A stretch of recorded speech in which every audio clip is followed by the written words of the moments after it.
Everybody, welcome to Purple Friday Show, episode 203. You guys can't hear it on the podcast, but for watching, I have the beach behind me because it's bye week.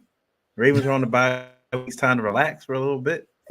Getaways, I'm pretty sure the guys have been planning it for probably since week 8, probably after that London trip. To be honest with you, they all right. We need a break. Mm-hmm. Guys been dealing with injuries and stuff like that, but it's here. The Ravens are 9-3. Um, Not the most impressive win, against the Chargers. Ravens end up, only scoring 3 points off of 4 turnovers.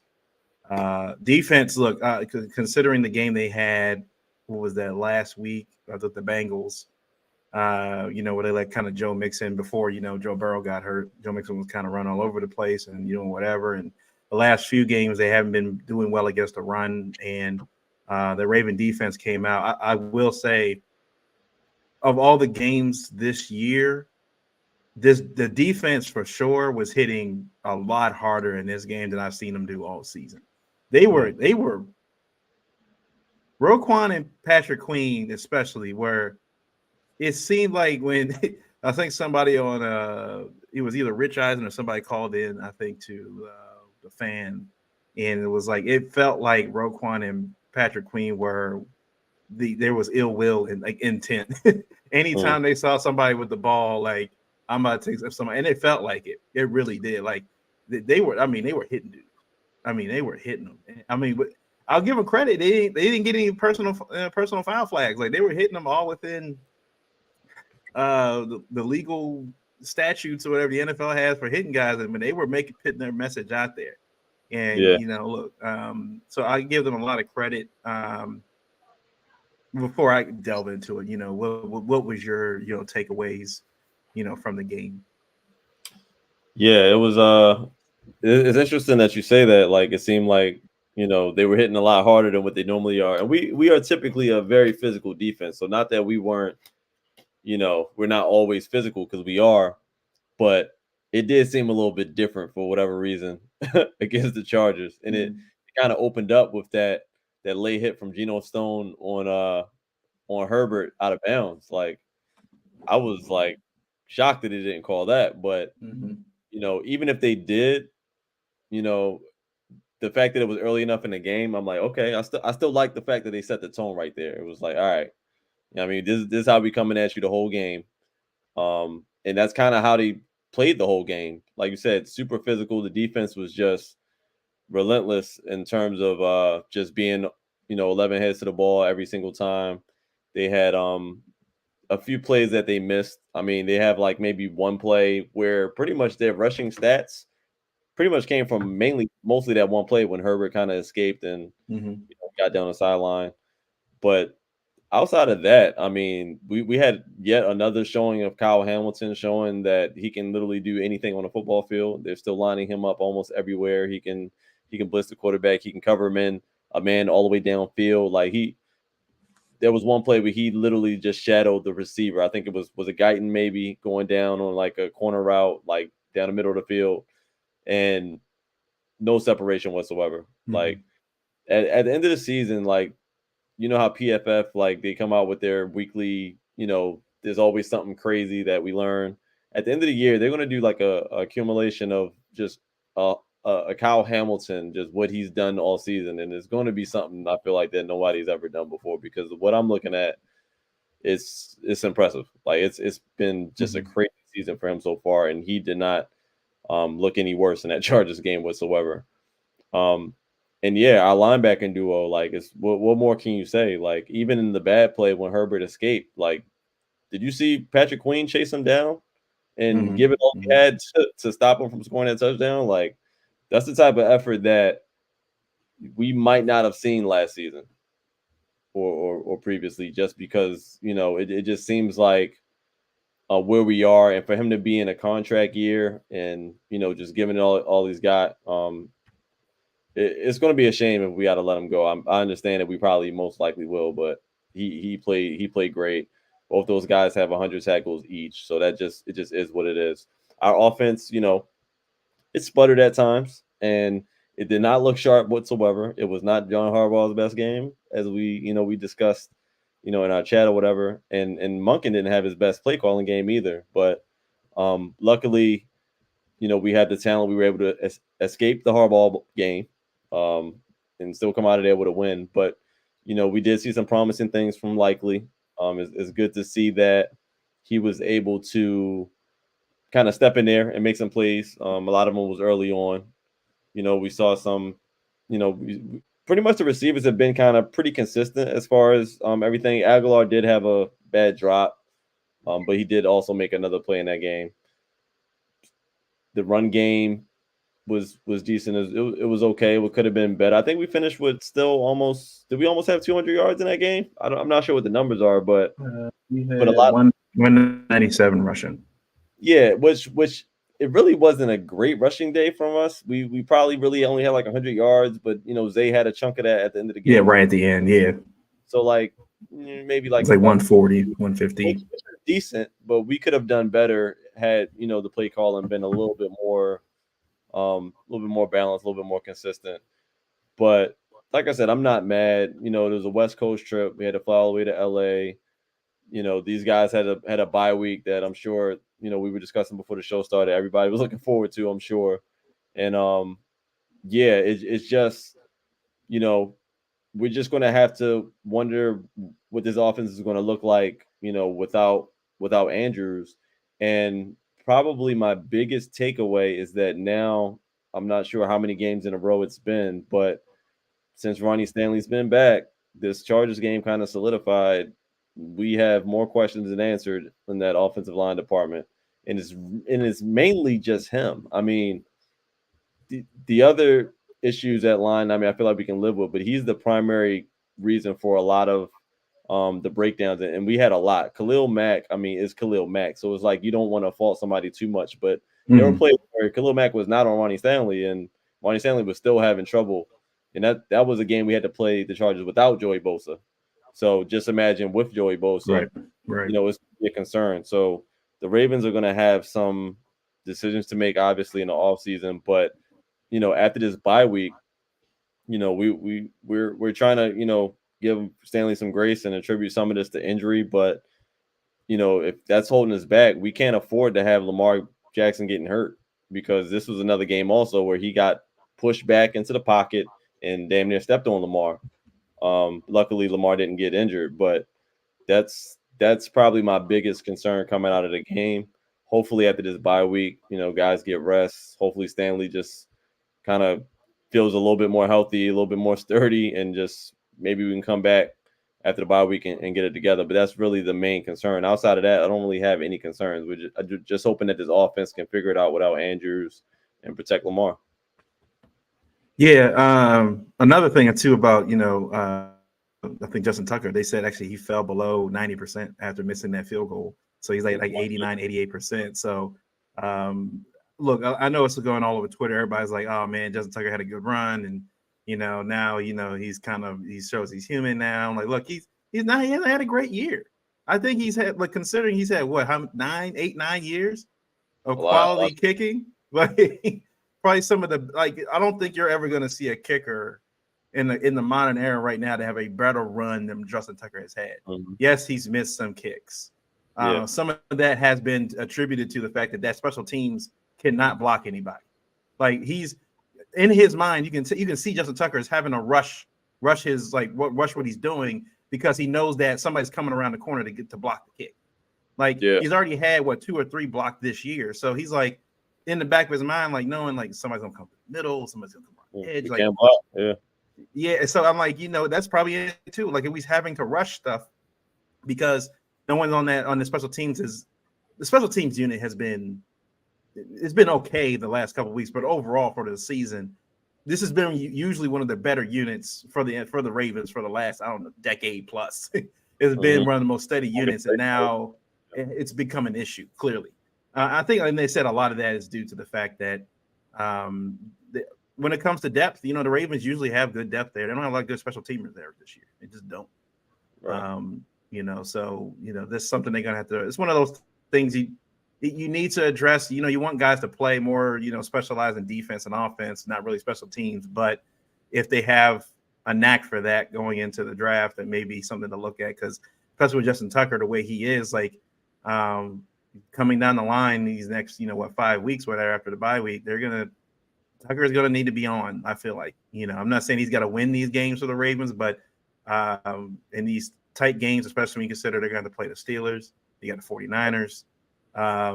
They're going to have these games where it's going to be pretty tight, and then get into the playoffs.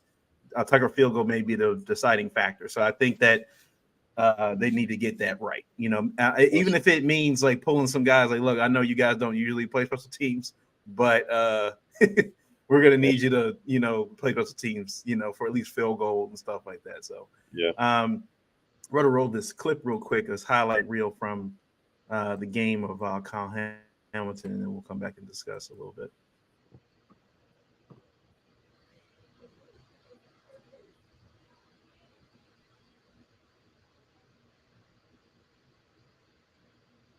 Mm-hmm.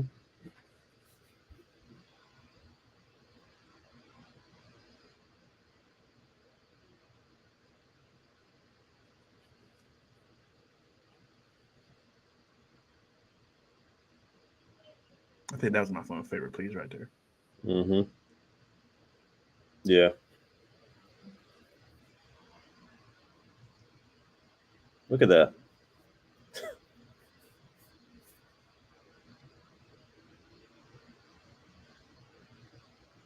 That's the play. That's the play talking about, yeah. Yep. And they were saying, on the radio, like, with them, calling, throwing the flag on almost wherever they said the referees are always waiting to throw that flag, but because of the range he has, and I know the long arms thing, but it really does play with Kyle Hamilton. Like, he's got the long arms, like, helped him make that play. He shielded the ball away from Guyton, like he couldn't get to it. Yeah, like this is like incredible stuff you're seeing. Like it's not easy to have three blockers, three linemen running up at you, and he has to maneuver through and making a play. The way he's finding his way, and it's these aren't open field tackles. Like he's finding his way through the blocks. Yeah, they're blocking him, and they. Yeah, that's one of my favorite. That was a favorite place right there too. Yeah, that was nice. He's acting like almost as he's getting blocked, but what he's really doing is controlling the play. Like he's actually manipulating everyone in that situation. Mm-hmm. Like he could get off that block at any time, but he doesn't sell it right away until it's time for him to make a play. Because if you sell it too soon, the running back can adjust and he can make a play off of you. But like he'll just sit there and just hold on for a bit. Yeah. And when it's time to make a play, he just does it at the perfect time. Like it's just crazy how he can play almost the nickel, the safety, damn near a linebacker at times. Like he's literally doing it all. He's doing stuff you don't see second-year players do. Like you don't see second-year players generally make plays like that. That's a guy that's been in the league for 5 or 6 years. Yeah, plays like that, studying film and stuff. I mean, look, they said at the end of the year last year, right, that he was one of the highest rated strong safeties in the league. Like in the beginning of the season, he had some shaky moments and the game looked a little too fast at some point. But towards the end of the year, they were like, yeah, he's going to probably be one of the best safeties in the NFL. They were just saying at the end of last year, and he has taken it to another level this year. And I mean, that Chargers game, I mean, the amount of plays he made, like tackles for loss, was phenomenal. And he said, when you think about, I was thinking about it, I think after the game, right? When you look at the middle of the Ravens defense, right? You got Madubuike, Broderick Washington, maybe Clowney in there as well, Patrick Queen, Roquan Smith. Then you got Marcus Williams / Geno Stone and Kyle Hamilton. Like the middle of that defense is all pro right now. It's all pro. Like you have all pros pretty much, because I think Kyle Hamilton, with the way he's been playing this year, is going to be an all pro. You have all pros at every level. You got Madubuike, who's got 10.5 sacks. You got Patrick Queen and Roquan, who both have 100 tackles already at this point in the season. And then you got Geno Stone, who's got 5 or 6 picks. You got Marcus Williams, who's healthy back now, and Kyle Hamilton's playing some of the best football anybody in the NFL, not just his own position, but anybody on defense. Mm-hmm. The middle of that defense is stacked. Like, and then it's not even counting, you got Brandon Stevens on the outside now, or whatever Marlon's going to give you for the rest of the season. And look, you're getting the stuff out of Matt, not Matt Judon. I'll say Matt Judon. You're getting stuff out of Odafe Owe. You're getting stuff out of Michael Robinson Jr. or Clowney. Yeah, you're getting like it's. Look, it's the Ravens defense is I think it's ranked top 1 or 2, depending on what rankings you're looking at in the NFL. It's arguably the best defense in the league, hands down. Yeah. It really comes down to, are you a Niners fan or are you a Ravens fan? Those Ravens fan, right? For defense. And that's what I also liked about the end of the game when they gave the game balls to Zay Lamar, and Lamar is like holding it, and they were asking him, you happy about the win? And he's like, all that, and then he was like, I know. He's like, I'm happy about the win, but I don't feel like we earned it. It was especially the offense. He's like, the defense earned this ball. The defense earned this ball. Like, I know the offense closed the game out with the Zay Flowers touchdown, but that doesn't happen unless Clowney gets that fumble right there and it helps get them in position to close the game. So I mean, look, 4 turnovers in that game, only 3 points. It's very clear, and during the bye week, they gotta get something going, right? They also mentioned it was something I didn't even realize. Like they noticed, like in the last few games, Rashard Bateman is getting a lot of these early targets, but getting nothing in the second half. Like he's like nowhere to be found. Very weird. And it reminds me a lot of Greg Roman, where you're literally taking guys out of the rotation. You're taking guys out of the rotation, and now you're wondering why your offense is struggling in the second half. Well, you're only keying on 2 guys. You're only throwing the ball to him and him now. You were throwing the ball to 5 people, but now you're only throwing to 2. So it definitely gives that Greg Roman vibe a little bit. It was like you're taking guys out of the mix for whatever, on purpose, for whatever reason. You had these scripted plays for them, and so like, all right, now that we run them, we can't run them ever again in this game. Like it makes no sense. Unless teams, for whatever reason, when he gets those early targets, maybe teams just look at Rashard Bateman like, oh, like Rashard Bateman is your typical wide receiver. Like when you look at Rashard Bateman, he should be way above where he is now, but obviously he's had setbacks with injuries and things like that. But maybe when he makes these plays earlier in games, the other sideline is like, oh, we need some help over there. And so I'm not sure if it's an adjustment, but you're right. Like for it to happen to every game, that's not really, that wouldn't be the case, because I'm sure every team wouldn't look at Rashard Bateman and be like, oh, we need help just because he had 2 early catches in a game or whatever the case may be.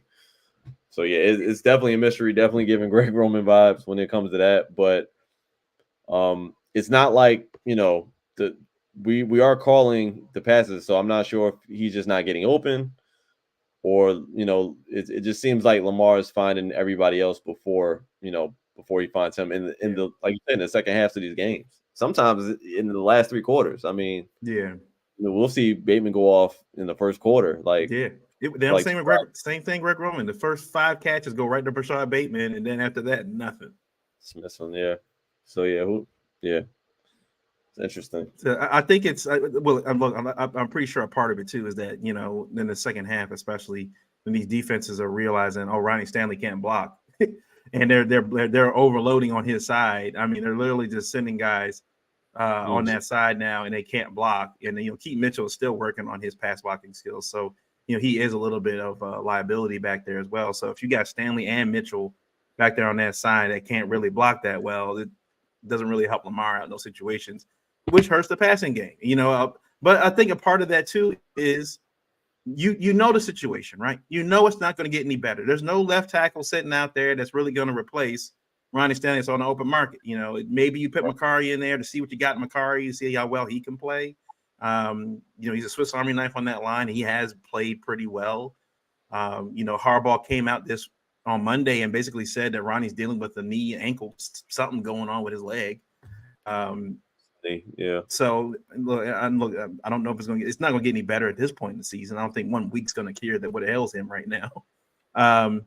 But the situation is, if you're Monken, you have to know now, like, okay, look, we can't draw up plays that take 5 or 6 seconds. We just can't. We can't draw up routes that's everybody's running 20 yards downfield, because Lamar has no time. He just doesn't. And Lamar's going to be sitting in their pocket like that, waiting for the ball to get downfield. But then you got the outside linebacker or edge rusher coming in, swatting it, hitting at the ball, or whatever, knocking Lamar out. What are we doing here? We got to drop some more stuff. That if our left tackle can't block that well, we need to get stuff a little bit earlier. Those quick stuff at slants. the line of scrimmage, quick slants, yeah, stuff like shovel passes, something. Like you can get guys, and you got Keaton Mitchell and Zay back there with the speed that they have. You can get guys in space. Do something at the line of scrimmage to get these little jet sweep stuff, little toss plays just to get them in motion, get them going and stuff. Because you got to take some of that pressure off of Ronnie Stanley right now. You got to take some of that pressure off. And like you said, the game calling. We talk about this hardball fiasco. That is the thing that the fiasco that is hardball. Like this. He I don't know why it seems like every year he has a couple games like he does that every year, right? Has a couple games like this where you're just scratching your head like, what the hell are you doing? And sure enough, he has a game against probably one of the other worst game managing coaches in the NFL, and Brandon Staley, where he said that on I think it was the Aguilar one, where he was like, he thought it was a first down, so they rushed to the line to run a play. Then found out, it was fourth down and they didn't convert it. My thing is, on that play, you didn't look at the marker, the marker on the side of the field. Like, didn't see, you saw the 4 there, right? The 4 was right. It wasn't one. They claim it got switched late, but. Well, at that point, what's the point of the headphones, man? What's the point of the headphones? Yeah. Like, you got guys up. He says he has guys upstairs who watch this stuff. Are they taking naps? And the referees, they do the same signal for fourth down every fourth down. Right, they show it to everybody, right? They show it to everybody. Like this fourth down. And he said that they have a the broadcast version. They're watching that up there too. Yeah, so I'm like, what? So he gave that excuse. And then I think for the Lamar one, where it's clearly a first down. Before I get to that, the referee crew was awful. They were terrible. They were bad. The stuff that they were getting wrong was just unbelievable. Unbelievably wrong. Like even Sterator, the referee they have, for was that the NBC? He was like, this come on, like this like he clearly, like when Romar reached over, he clearly got that spot. There was a bad spot. It's clearly he got that spot. They called it wrong. Like, I knew it wasn't going to be good. I knew it wasn't going to be good for either team once PQ rocked Herbert and he flew out of bounds. Like, yeah, right. And he didn't call nothing. I'm like, oh, we got this ref. We got this ref. They're not going to call that, but they're going to call some more egregious things later. Yeah, or way less egregious things later.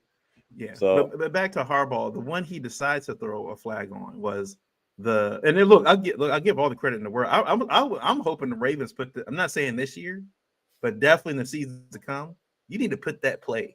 That was a phenomenal play. Yeah. That was a phenomenal play. Like it's going to Keenan Allen, and everybody's keying on him. No one sees Eckler running down. Like that was perfect. Yeah. Perfect play. Did it up nicely. Yeah. So, but the one play he decides to challenge is that play, not because he thought it was a lateral, not because he didn't think it was a lateral, because it's just too hard to execute. So I was just going to throw a flag. But his excuse for the Lamar one was saying that I didn't throw it because I knew we wouldn't win it. He said, I knew that we wouldn't win that. Is literally what he said at the presser. I'm like, what are you talking? He said the way. Are you not like? Is that point right? You don't have to rush to the line. If it's fourth down, it's fourth down. You don't have to rush to the line.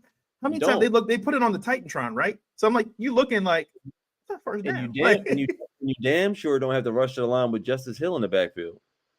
That too. Come on, man. Like you don't have to rush the line with Justice Hill back there. It's crazy. Just call a timeout. Yeah, call a timeout. It's 1 yard. It's less than a yard. Let them look at it. Give them time. Hey, let the refs look at that. Yeah. It was flag. Like, come on. It was bad. It was bad, and I did not like his reasoning. I mean, he came back like the presser immediately after. Terrible presser. I hated his whole reasoning for it. He came back later in the week and did another presser, and he kind of like cleaned it up a little bit, but still not buying it. The fact that he said that I knew we weren't going to get that. What do you mean you knew we weren't going to get it? That was the craziest part. Like they showed every angle.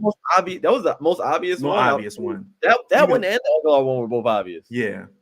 Even Sterator was like, "Oh, it's clearly a first down." Because they said you got to look at the foot, and the ball is clearly crossing the first down marker, and the foot is still in bounds. They're like, "Oh, he's like, that's the first down." That's.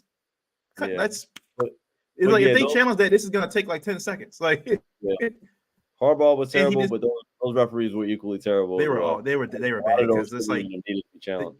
they have New York and all this other stuff, and people and other referees in the booths and stuff looking at this stuff, and no one decided, hey, maybe we should look at that spot. I think that spot was bad. Yeah. At least in that Cardinals game, the ref was right there. Was like, nah, I'll kick that ball back another yard. Let's go. Yeah, at least they got it right then, right? They were like, nah, that spot needs to go back another yard. They ain't give no explanation or nothing. They just did nothing. All like, right. nah. That wasn't right. At least they fixed it right then and there. I'd rather you take the time to get it right than keep making bad calls like that. Right. And then the bad call, I mean, the pitch play to Gus said, we talked about that in another group chat. Like, how do you pitch the ball 5 yards behind the line of scrimmage to Gus Edwards? Like, why is he not running up the middle? Just give him the ball. Just go under center, have Gus right behind. Man, I hate. He gets you 4 or 5 yards every carry. I hate when they get cute, man. I just hate it. They gotta work on it. Again, I think I talked about this to somebody else too. They Harbaugh, and I don't know what it is with these OCs. It's not a Mike Macdonald thing. Mike Macdonald, I don't know if he eats lunch with those dudes with Harbaugh and Monkey. He may just eat with just the defensive coaches or whatever and play. I don't know if he associates himself with Harbaugh at all, it feels like, because the defensive unit and how they operate is like a fine-tuned machine. Mm-hmm. The way the offense and special teams seem to operate, not so much. I feel like they just be drinking during team meetings sometimes, man. They just like, yeah, it's I don't get it either. Just overthinking things, right? Where it's like, oh, we're gonna outthink them by having our 240-pound running back run outside. Think he does not do well. Let's have him run outside the tackle box. If you're gonna do that, give it to Keaton Mitchell. And he was doing it all night. He did it all night. That was Monken's whole thing. His whole thing was when he came here, his job was going to be to maximize everyone's strengths. Right. Not their weaknesses. That is not what he did on Sunday. This is why you activated Keaton Mitchell to run outside. Right. If you're going to run that play, give it to 34. I would have been happier with that, knowing like, oh, that's what you got him for. He didn't get it. Okay, fine.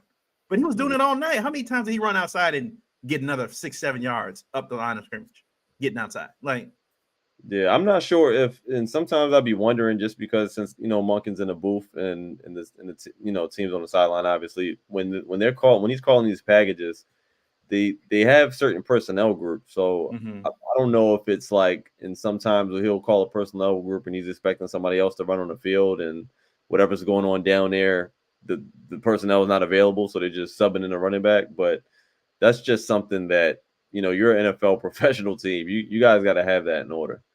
Like, we have to increase the chances of getting things like that. And when we need 1 yard, you need to have the player that's going to guarantee you that 1 yard out there.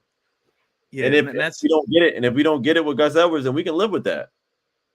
Right. If you run it up the middle, and if you don't get it, you don't get it. If you have the right play call and you give it to the right player in that situation, and we don't get it, and they don't get it, I can live with that.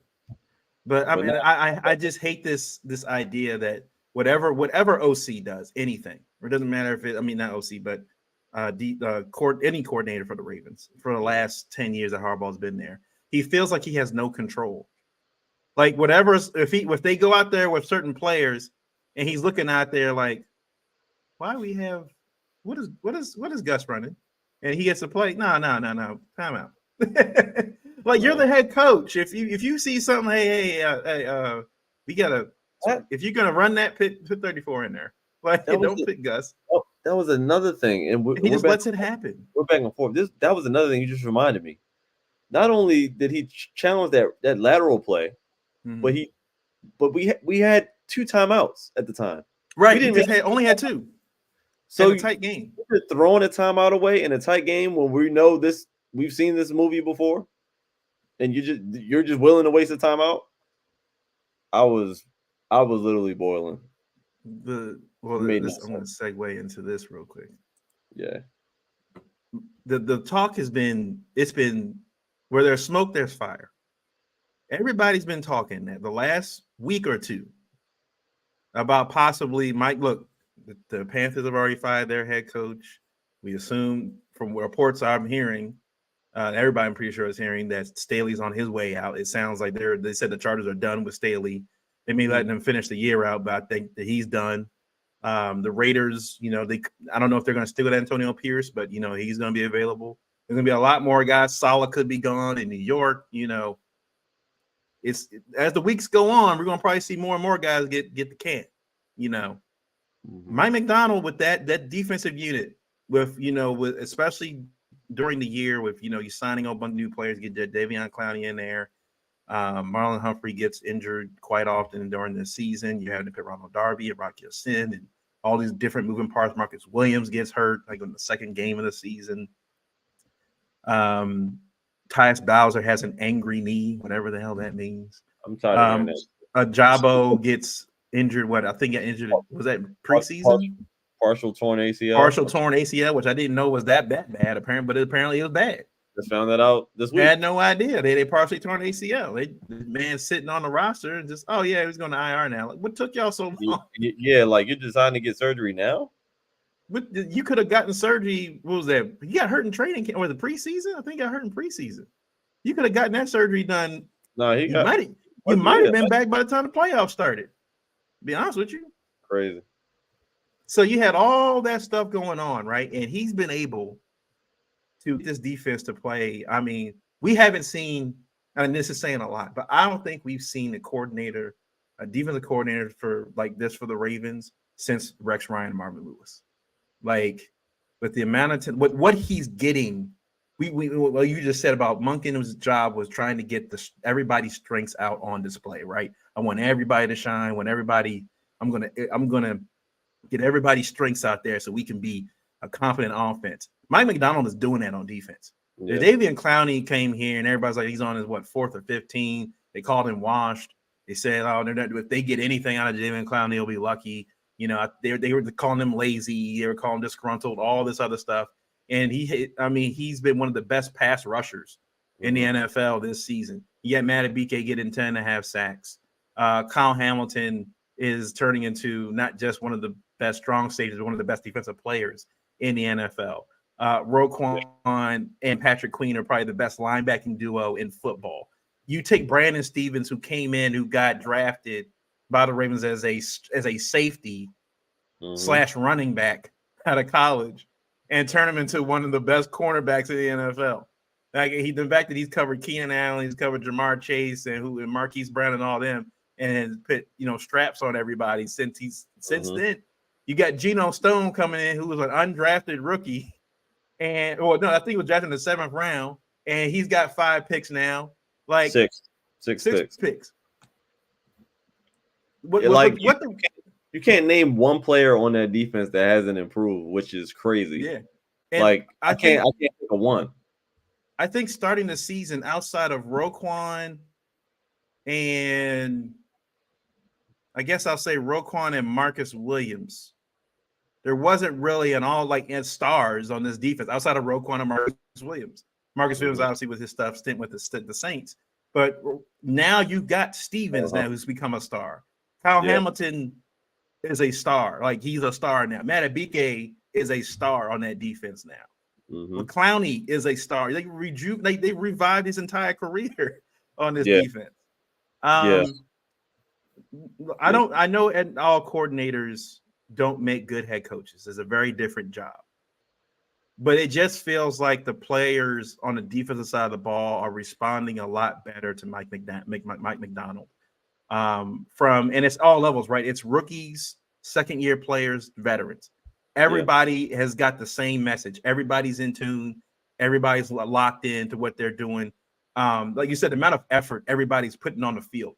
If the ball is somewhere, they're going to the ball. They're chasing the ball down. They're not doing any Deontay Johnson's out here just standing around, not blocking anybody down, letting the ball get past them and stuff. But everybody is getting to the ball. You call Hamilton getting off his blocks and stuff. Everybody's getting downfield. The Ravens are doing a great job of everybody's afraid to throw deep on them now.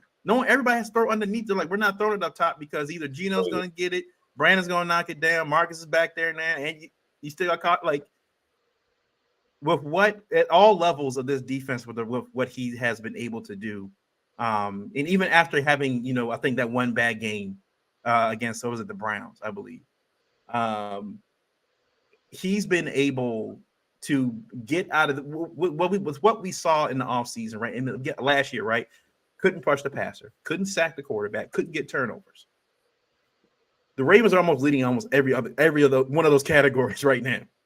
In at this point in week 12. And now I'm not saying week 3, week 4, week 12 of the NFL season. And the Ravens defense is, I think, leading quarterback pressures, leading in sacks.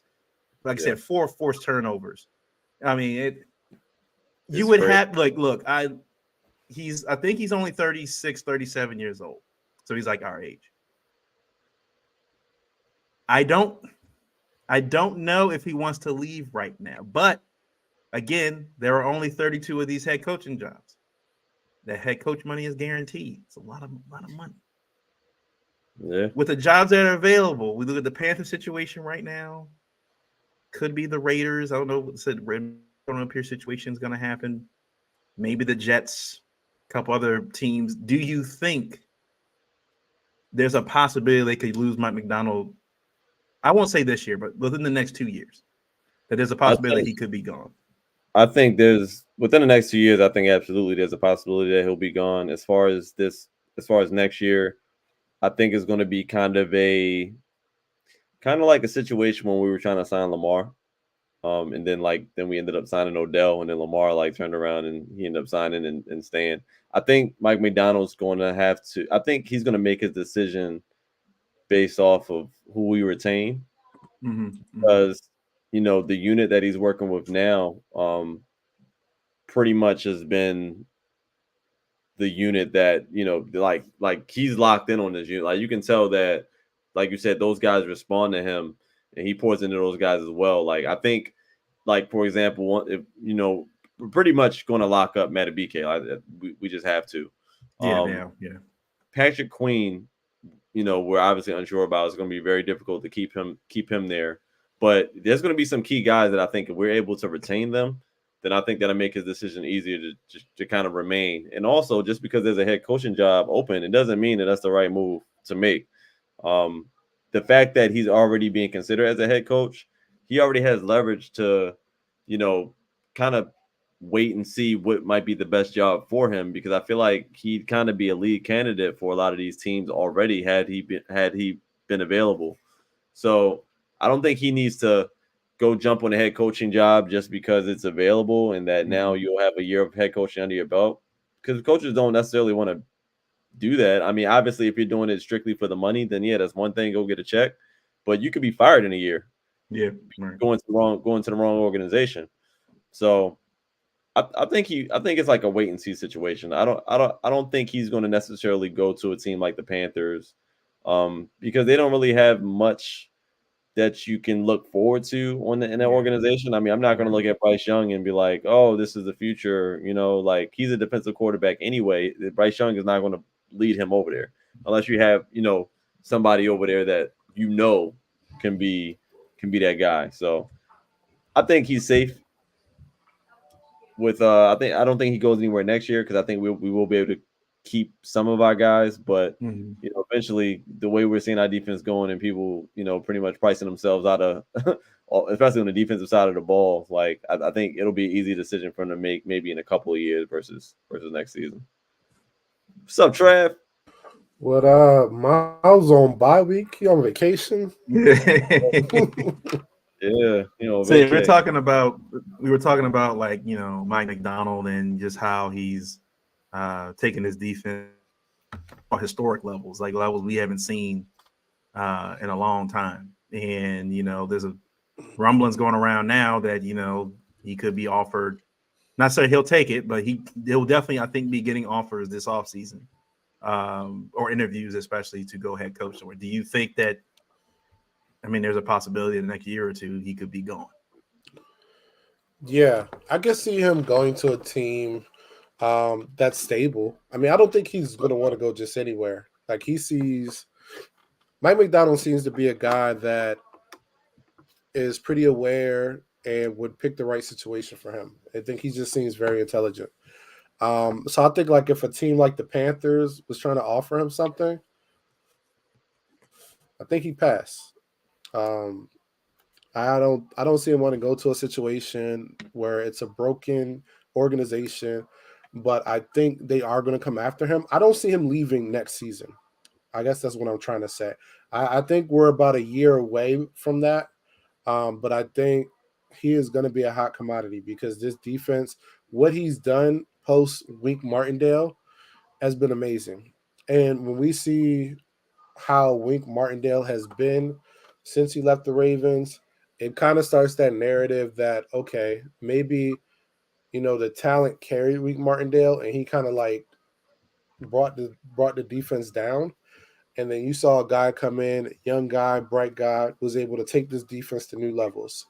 So I see him being a hot commodity. I just don't see him leaving because there's not a lot of great situations. And I don't think he's in a rush. Yeah, he's only 36. So Yeah, I mean, to young. be honest, if he sticks around long enough, this job may be open. But Yeah. So and that's what I was gonna say. Like, so I mean, if you're the Ravens right now, it's not. I will say there's precedent for this, at least in Baltimore. They did do this with, I think it was Jerry Rosberg when he was here. They made him assistant head coach and were paying him pretty good money. It's definitely not out of the realm of possibility that the Ravens could just give him, he's still defensive coordinator, but give him assistant head coaching job. I think a lot of that depends on how this season ends, right? If this season ends with a really bad taste in Bisciotti's mouth, like he's like, we didn't perform well, we were supposed to in the postseason, or we get kicked out early in the first round or something like that, and and especially if it's a hardball game, right? If it's a hardball game in the first round and he's making mistakes like he did in that Chargers game, because I know Bisciotti looks and look. Eric DaCosta is on the sideline. I feel like every game he's watching, he's looking too. He's like, but I mean, I think DaCosta and Harbaugh are pretty buddy. But there is a point where if you're trying to get to that next level, and somebody brought up a good point, right, on the radio about how they don't like the fact that the Ravens are in the first place. They're like, nah, man, I like the Ravens being underdogs. I don't like them being number one. And I was like, we got to get past that mindset as fans. We can't keep hoping that the Ravens are the 5th, 6th seed, and, get into a wild card and just kind of make a run. No one's expecting us, and we just kind of make a run. We got to stop. I feel like we have to stop that as a fan base. The Chiefs fan base expects to be number one or a number two every year, but I think they said the Chiefs have hosted every AFC Championship game for the last 5 years. Like there's an expectation in Kansas City that the AFC Championship is going to run through Kansas City every year as long as Patrick Mahomes and Andy Reid are running the helm here. And I think as Ravens fans, I think it's dare to dream time. Like it's time for the Ravens, I think, as an organization to hit. No one's really going to take the Ravens seriously. They're going to keep calling them a dark horse team every year, a good enough team to make the playoffs. They're never going to call a Super Bowl contender until we start meeting those expectations where we are the number one team in the AFC. I think we've had one AFC Championship game, and that was back in 2011 maybe 2010. I think it was against the Steelers. That was the last time. So I mean, how many times we complain about the Ravens rarely getting any home games during the playoffs, right?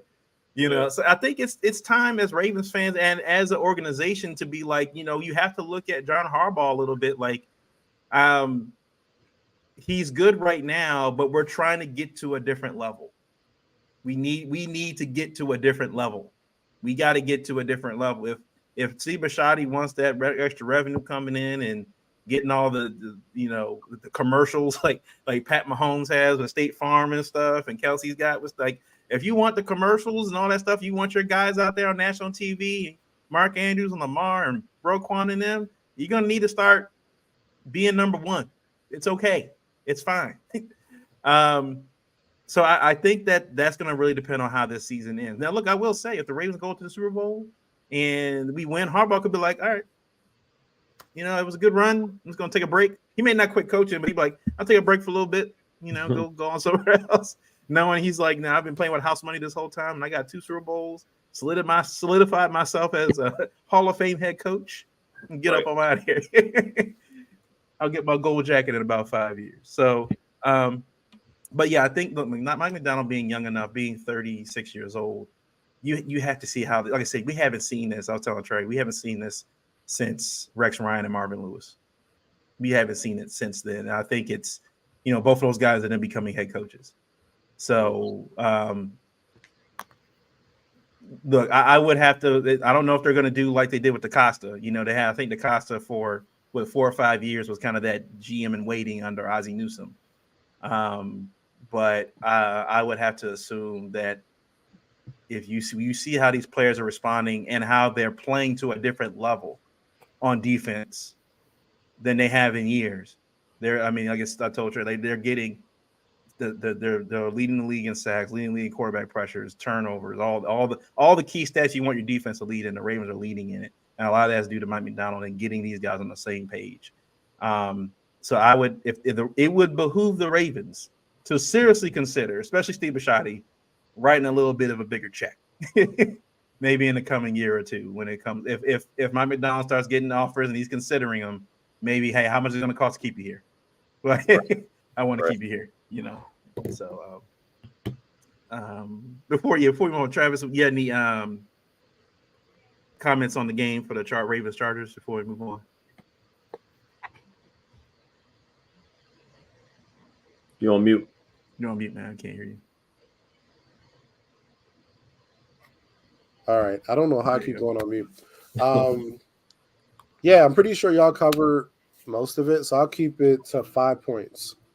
Harbaugh's an idiot. That's number one. To not challenge those first downs, which could have really put this game away early, is I don't have another word to describe it but idiot. Todd Monken needs to step up. We're seeing a trend with Todd Monken where he comes out. The game plan seems brilliant. First quarter, beginning of the second quarter. As soon as the offensive line looks shaky, Todd Monken looks like he struggles to have a feel for the game. We get into this thing of like we're just going to try to eliminate our run game and try to run the ball by throwing screens to Zay Flowers. That's not going to fly. We need more from Todd Monken. Be more creative. Attack where we are seeing the game take us. The running game was strong. Our boy Keaton Mitchell was strong. Feed him the ball. We wait too long to get back to what we do well as a team. Number 3, we have to figure out a way to not have what Keenan Allen did to us continue to happen. There was a lot of cushion.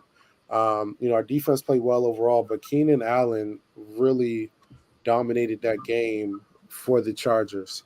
And I can see us getting in a position where teams take those comebacks, those slants, and really attack our receivers in that way. Number 4, defense is still amazing. They made plays.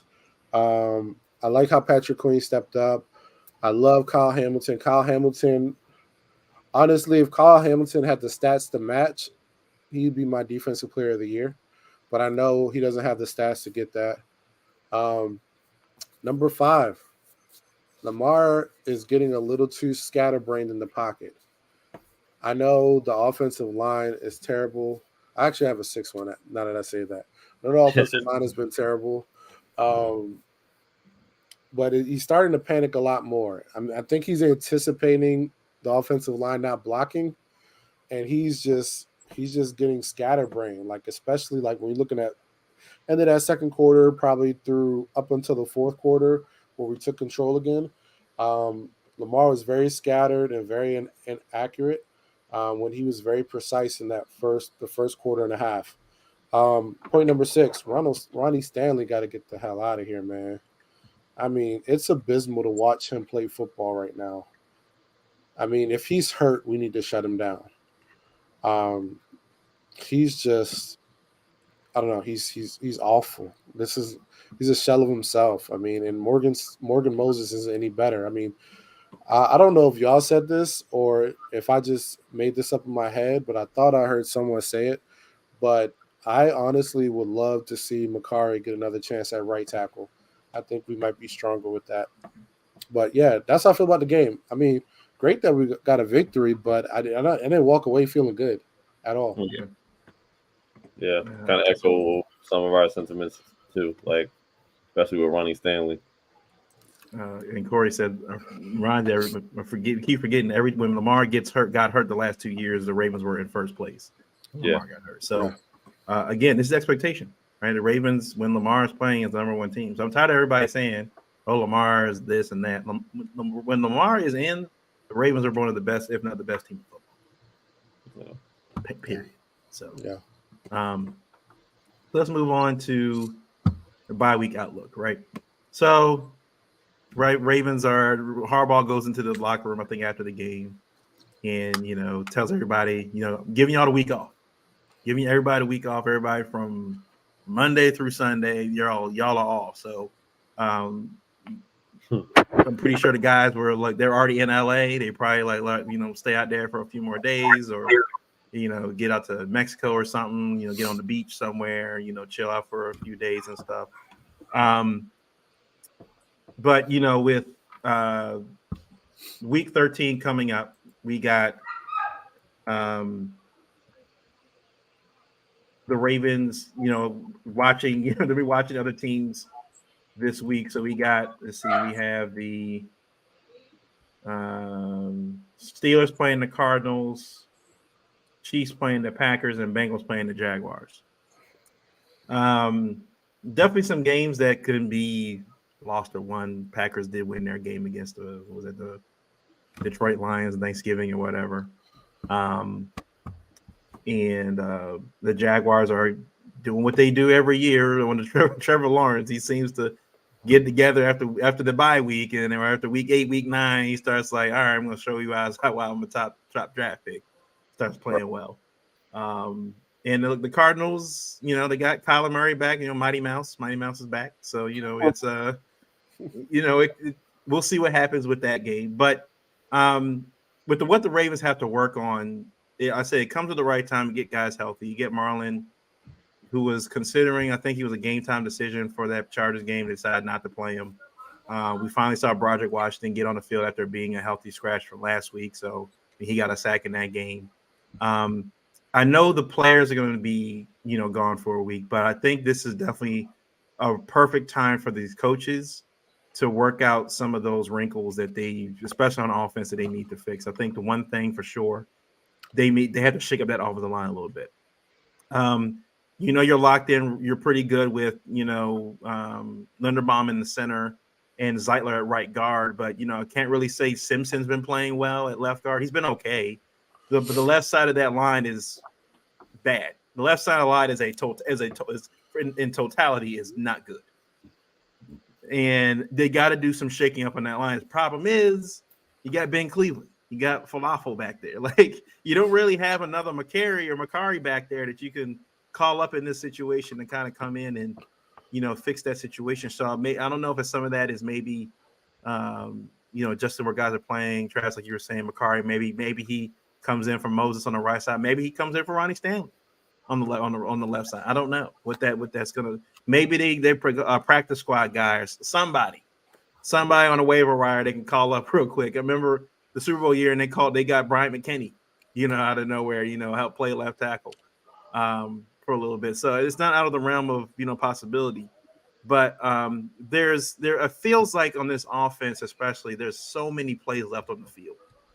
Like, how many times we go from that game where I think we said during the halftime from the hammock during the game, when they're in between the 20s, especially beginning, they look phenomenal. As soon as they were creeping towards the red zone, everything shut down. They couldn't get past the 20 for some odd reason.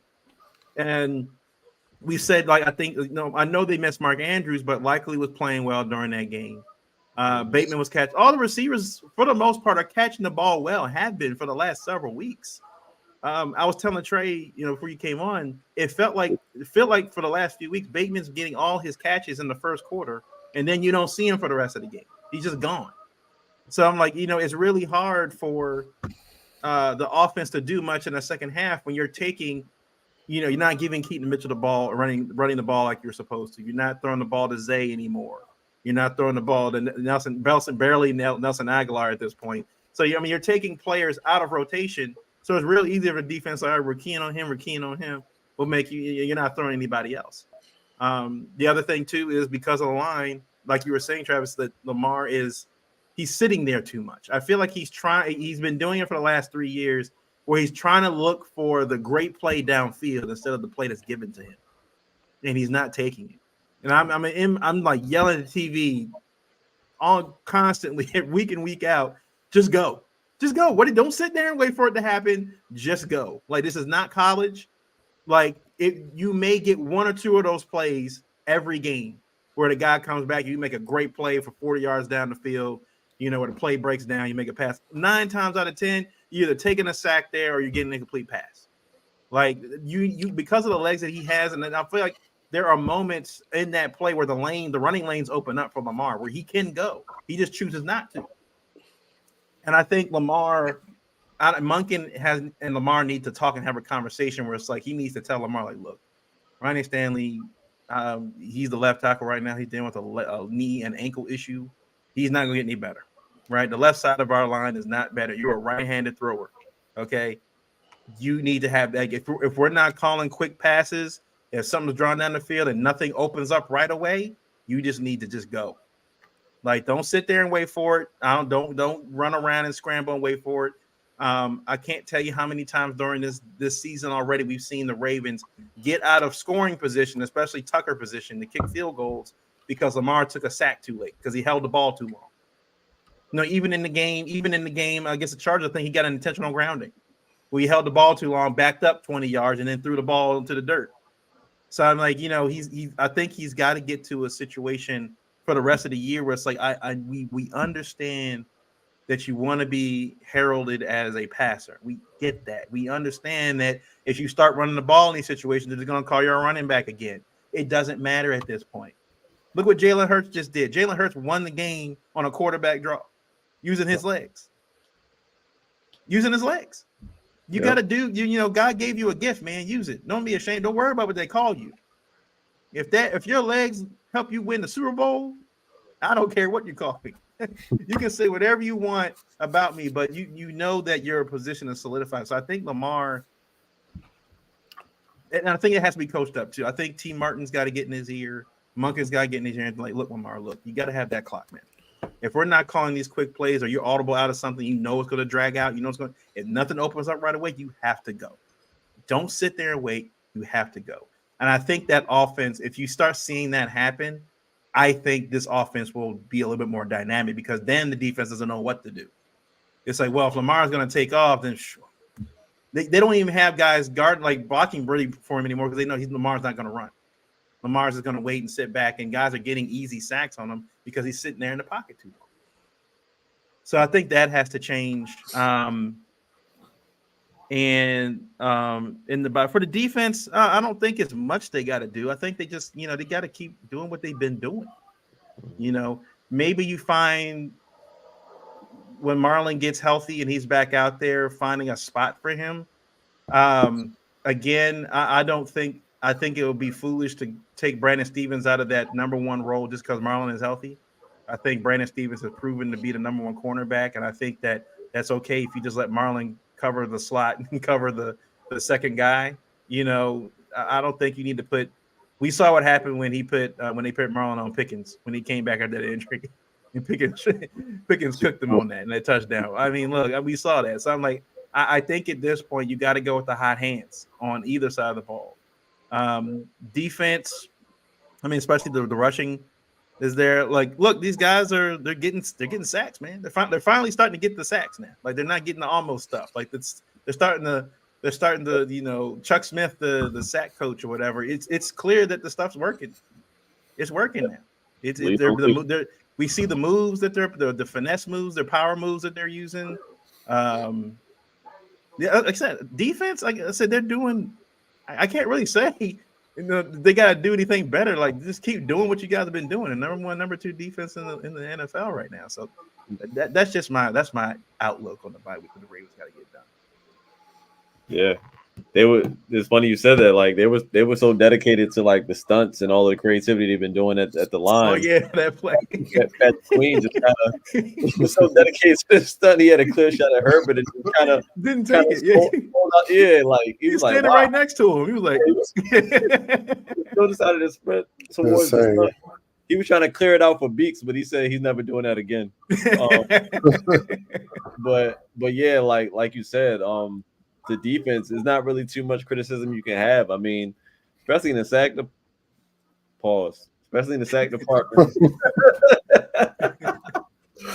Yo, like the fact that they're leading the league at that, it's like literally night and day. Like I was just telling Miles, like right before you got on, Travis, I think like at literally every player on his team has been improved since the previous. Like I've never seen a defense where every player on the field has improved, and even the new guys that we got, we know where they've been before, and they've improved from what we've seen from them in the past. Like it's crazy. You can literally go down the line. I think Marlon might be the only player where it's kind of like, you know, he didn't get worse, but he's been Marlon. Like, I mean, it really wasn't much room for improvement. I mean, there's always room for improvement. But for him, it's kind of like he's been here and we kind of know what we get out of him. But literally everybody on that defense has improved. So it's really not much to say as far as the defense outside of keep doing what you're doing and hopefully just keep shoring up that run defense as well. Because that seemed like that was really the only weak link that we had in the last several games. But outside of that, I mean, just getting healthy. Hopefully, Matty BK is cool after that concussion. We don't want to see those start to pile up. I don't know if he's actually been ruled with the concussion. I know he was in concussion protocol, but I didn't hear anything about like what that status is. I'm sure they're going to keep that low to the week of their next game. But yeah, the defense, nothing to say. And the offense just going forward, we're just going to have to learn life without Andrews. And it's unfortunate that he went down because we were kind of just learning life with our new targets and with the receivers and things like that. We're kind of still figuring it out. And with Andrews being in the field, that presence, he always gets attention. And now that, we won't have that, it's going to be extra critical that we are possibly hitting some of these plays downfield now because when we take them, we got to somehow force the defense to respect that deep ball because all of the short stuff underneath, like we need to do a lot more of it because of our offensive line and the position that we're in. We don't have the same protection that we once had. But without having a deep ball, the defense is going to be able to just kind of, load the box and they can play everything short. And that's kind of what I feel like I've been seeing lately is that, we haven't really been going downfield with the ball as much.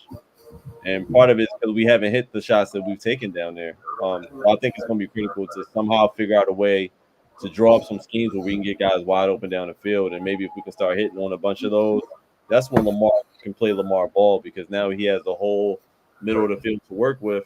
And we've seen what happens in games where we're doing that. So that's really just takeaway as far as offensively. I just think just getting used to life without Andrews, keep utilizing the targets, and being more consistent in our play calling. Like I said, if Bateman's getting plays in the first quarter, like Miles said earlier, and then we're not seeing him at all in the whole second half, something's not right. Like something's wrong with that. And just playing a better game. Monken has coached a great game for the most part of the season. There's just been a couple of times where it's like kind of questionable, and usually those times Harbaugh has been questionable as well. So maybe there's kind of a link of those situations that are going. But yeah, outside of that, get healthy, and I don't know what we're gonna do with Stanley, but hopefully this extra week gives his knee a little bit of juice to heal up and do whatever he got to do. But really the only concern protecting Lamar because the past seasons we've like before said we've been a number one seed, and this is around the time where I think we've passed it now, but knock wood, with Lamar, we've seen Lamar go down in injuries and things like that. So, we can't afford to have him hurt, especially not at the hands of our left tackle. We know we've been struggling, and we decided to leave him out there. So, hopefully, we can get that together. I think if we clean up that, we keep Lamar protected. I think the second half of the season, we're going to be good, even though we got probably the third toughest. I think they said the third toughest schedule remaining. Because I'm really concerned about that stretch. Extra concerned about Christmas night because Chase Young and 49ers and Bosa, like it's going to be a problem. Chargers didn't even have Joey Bosa on the field, and we saw how that kind of went with just Khalil Mack out there. So that's really the biggest takeaway is that hopefully we can figure something out at the line and give Lamar more opportunities. But I do agree with everything you said about just Lamar sitting in the pocket and holding the ball too long. We've seen a lot too much of that. We've seen way too much of that the last few games. So hopefully we can clean that up. Yeah. At first, I was a little skeptical about this, giving the players a week off, knowing we had so much to work with. But I'm okay with it because we do need to get healthy. But these coaches better not take any time off. Not at all. There's like you both have said, there's so much to clean up. And to be honest, if we're being completely honest, we're 12 games into the season. I don't know what our offensive identity is. It changes week to week, right? And I think we're like, I think we're balanced, but then it's like, what is our way to consistently attack a defense? Because the play calling and our success is so inconsistent. So I don't feel like we have an offensive identity that we can lean on. Now we know it should be the run game, but it's not. So there's a lot to work on. I think the coaches got to figure a way to get Zay the ball more. He doesn't touch the ball enough, and they were critical of him after the game, saying, "Yeah, it was cool that he got these 2 touchdowns, but we need more." And I think it was Lamar and maybe some other coaches too. They're wanting more out of Zay, but where's the opportunity? We're not putting him in space. Like I think the thing that frustrated me the most recently is we see success with these quick throws, these slants, right? But we go away from it. And it's not like it's not there. Like the middle field, like it's always been, is open for us. Like we have that available to us. So we just go away from it. And I don't know why. I don't know if it's Lamar or just overall play calling. I didn't really have to look at the all 22 to really gather that. But we have to figure it out. So I need Todd Monken totally locked in this week. When the players come back, we got to figure out the offensive line. I'm surprised we haven't gone after Lael Collins. I mean, former Pro Bowler has been sitting on the free agent market all season. Throw him on the practice squad. Let's see what he has. I mean, he's a free agent. Can't be worse than Ronnie Stanley right now, right? or just sign him just to light a fire under Stanley's ass, like right. So, yeah, we got to fix the offensive line. It's sad to watch. It honestly is. And I know that influences some of the play calling and why we're seeing, 20 screens a game. But we need some improvement there. We got to shake it up. Defensively, I just want us to stay healthy. Get Marlowe healthy. Marcus Williams, try to attach your arm back together. But really just stay healthy, man. That's really what I want to see for the defense. I would love to see, kind of like what you said, Marlowe in the slot, put Darby and my guy All Pro on the outside. I think that'd be great for this defense. I want to see us try to get Broderick Washington back in. He came back with a vengeance. He did. Yeah. I think getting benched. But a little bit, yeah. He was like, "Oh, my $15 million about to be gone." But yeah, I definitely want to see the defense get healthy. But probably the biggest thing that we really got to hit the panic button on is special teams. What the hell is going on? I mean, we're not great in coverage. We weren't great punting the ball last week. And, what's going on with Tuck?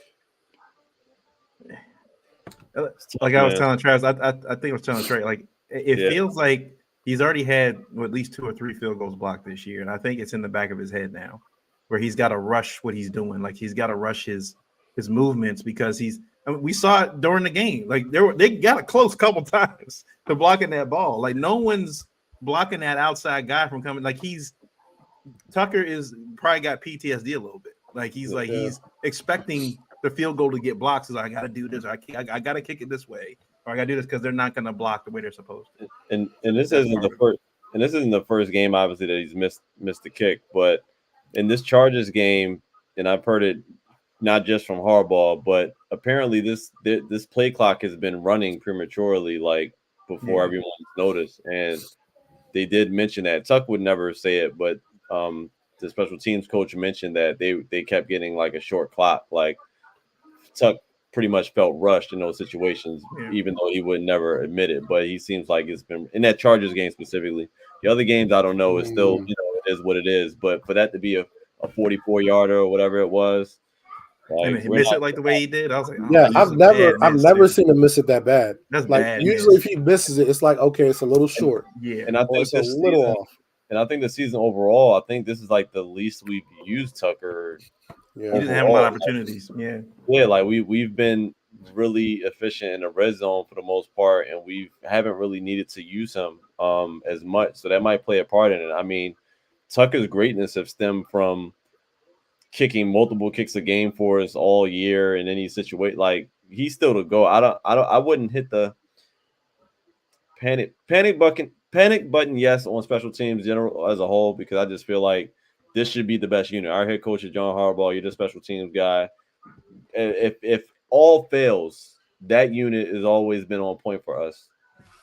But I just can't hit the panic button on Tuck specifically, just because he's been too great, and for him to drop from first to second, how do you hit the panic button on that? We're still in better shape than a lot of teams, but there are some kickers that are showing up, and I'm like, wow, okay, like that Eagles kicker, Jake Elliott. Oh man, that was super duper 62 yards in the driving rain. Yeah. He won me some bread. So I was like, hey man, I'll take it, man, because I had the Eagles. I think I had them -3 or something like that. I can't remember, but he won me some bread or a money line on one of those bets.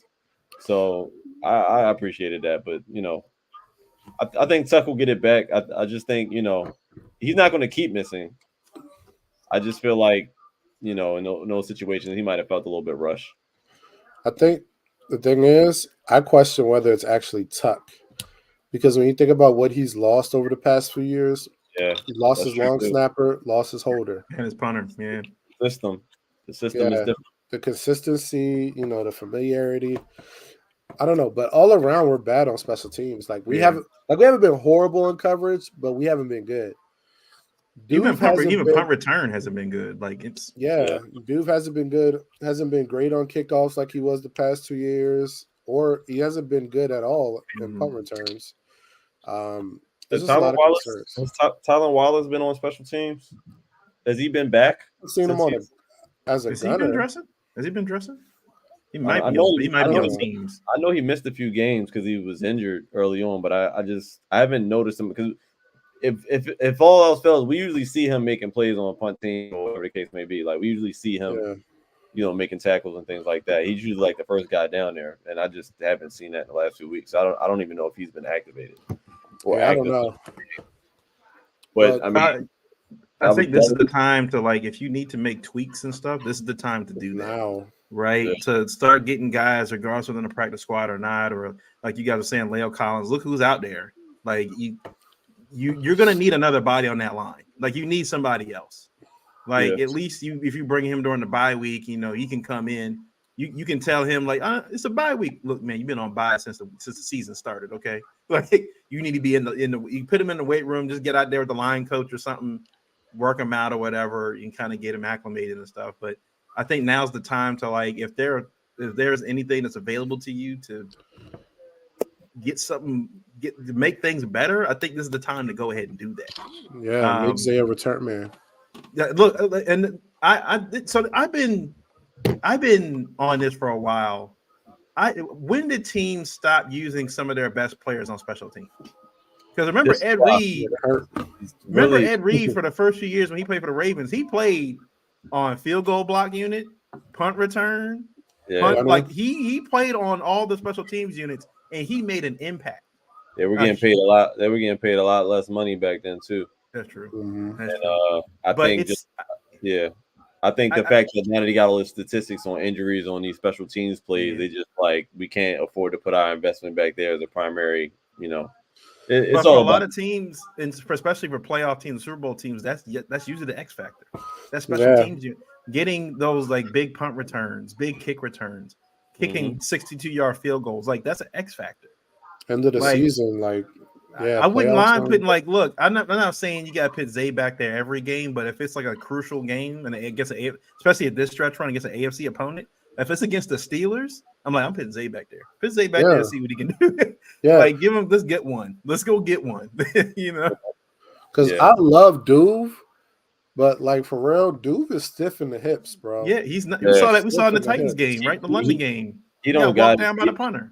Even before his injury, it's not like he was ever a man of many moves. Like he was just kind of like a straightaway runner. And I think before the injury, he was way faster than he is. Way faster than he is now. Yeah, he's a lot slower now. That was really the only thing he's had was his speed, and that was it. He didn't really have moves, but now since the injury, he's not even that fast. Yeah. So it's like the only value he pretty much brings now is kind of like a security. It's like, all right, we know. He won't fumble the ball. Yeah, it's very rare that he'll ever make any mistakes, and I think that's why we're keeping him around. And I think sometimes that in itself is worth it because it's like, all right, like at least just don't turn the ball over, just secure it, get us to the 20, whatever you got to do. Offense take care, and that is valuable because when you see teams that aren't like that, we saw what Prochet did in the Browns game and things like that. Like it could cost you. Yeah. But we're keeping him around for security, but after the season, I'm sure they're going to reevaluate that anyway. Yeah, I think that's the one. Like, the 2012 season, we had Jacoby Jones as punt returner / kick returner. That was the difference. That was the difference in the Super Bowl. Yeah, go back. Jacoby Jones. Go back to our first Super Bowl, Jermaine Lewis. Not that we would have lost without him, but he was returning kicks in the Super Bowl. Yeah. That was the difference maker. Having that ability on special teams, especially punt, because kick returner just kicking the ball out of bounds and then return. But on punt return, that's an opportunity to not only to get good field position, but you could possibly get a touchdown, and it's like a morale booster. Whatever the situation is, like if your team returns a punt like that, you could imagine in a playoff game and Zay Flowers returns a touchdown, and the Ravens go up by 10 now. They got a 10-point lead, crowds going crazy, defenses going nuts now. Those are exciting plays are what I think help put teams over that hump when it comes to being a Super Bowl contender. Having all three phases work, not just we're going to kick this 30-yard field goal to get 3 points. Do you have an X factor, especially in the return game, that could even in the kick return, if they were fielding it, you got a guy that's that dangerous back there, can get you to the 45-yard line. Especially the field for the offense. Especially when we got a good defense that's forcing teams to punt a lot. Exactly. And you're keeping, if your defense is keeping the team, behind their own 30-yard line, you got tons of space to move around. So I'm like, this team just feels like on offense and special teams are leaving plays out there. And there were times earlier in this season, we saw Duvernay call for fair catch, and he was like, no one near him for 20 yards. Like, what are you doing? Why are you calling fair catch? And you see him, he would call fair catch the ball and shake his head like, I shouldn't have done it. Like he's doing it by second nature now. He's not even thinking, he's just doing it. He's raising his hand. Mm-hmm. So let me talk about this schedule real quick before we get out of here. So I can present this. Share a screen. Ravens schedule. All right, so right now we got 5 games left. We got the Rams. The Ravens have 3 games at home of these next 5, right? So play the Rams, then it's the Jags away, then away again at the 49ers, Dolphins, a home game, and then the home game against the Steelers.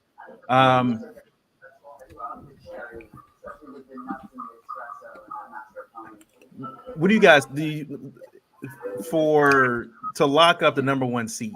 What do you think has to happen? What do you think has to play out here? Lock up the number one seed. I don't think we can lose more than one game.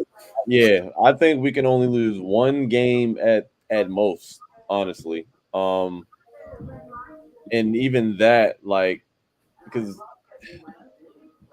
yeah, one game, and I just don't. I'm just not going to have my hopes up for that because just looking at the schedule now. I mean, come on, man, the Rams. I don't think that's a cakewalk still. But we should win that game. But like Jacksonville, 49ers, Miami, back to back to back. Yeah, And that's not even counting the Steelers team that's already beat us already with the team that they got. right. So yeah, it's gonna be a far cry from getting the one seed. It would be nice if we can get these upsets. Maybe coming out of this bye week, we're gonna see something that we haven't seen before. But unless that happens, we're gonna drop a couple of these games. So yeah, I think to get the number one, I agree with Travis. I think we can only afford maybe to lose one because I can almost assure you that the Chiefs' remaining schedule is not as difficult as this.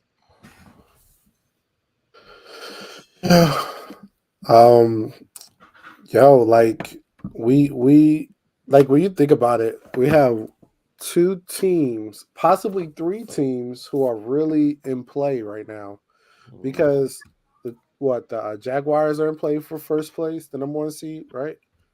Mm-hmm. Dolphins are in play. They're right up there with us. And Pittsburgh's 7-4. So they're not far. Like, I don't have faith Pittsburgh's gonna be no number one seed, but they're not far. Like every game matters right now. Everything is so tight.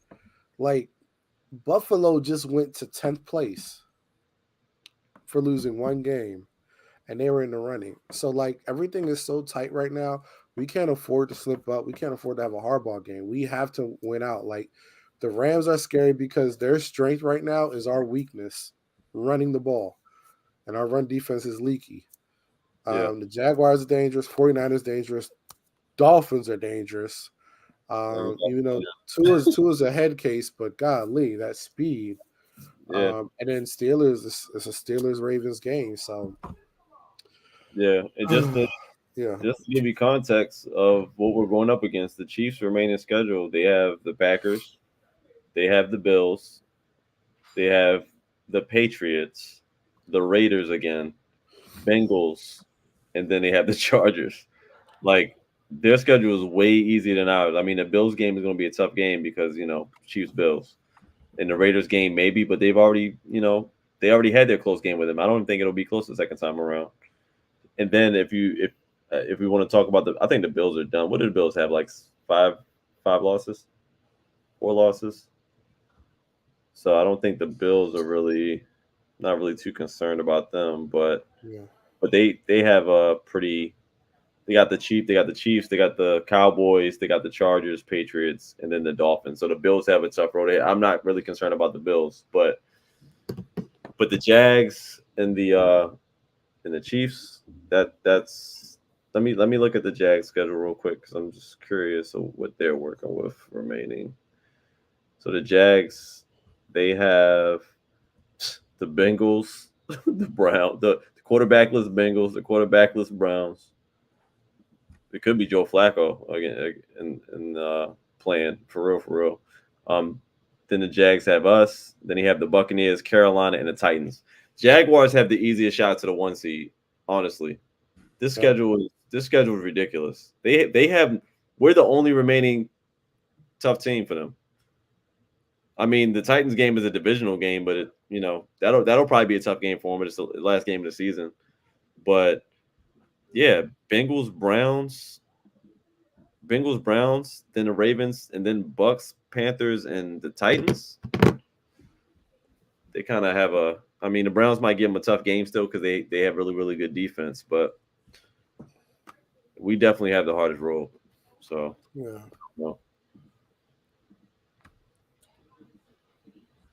Yeah. It's gonna be a long It's gonna be a hard It's gonna be stretch. a tough challenge. Like we can't let up. Like our foot has to be on the gas pedal.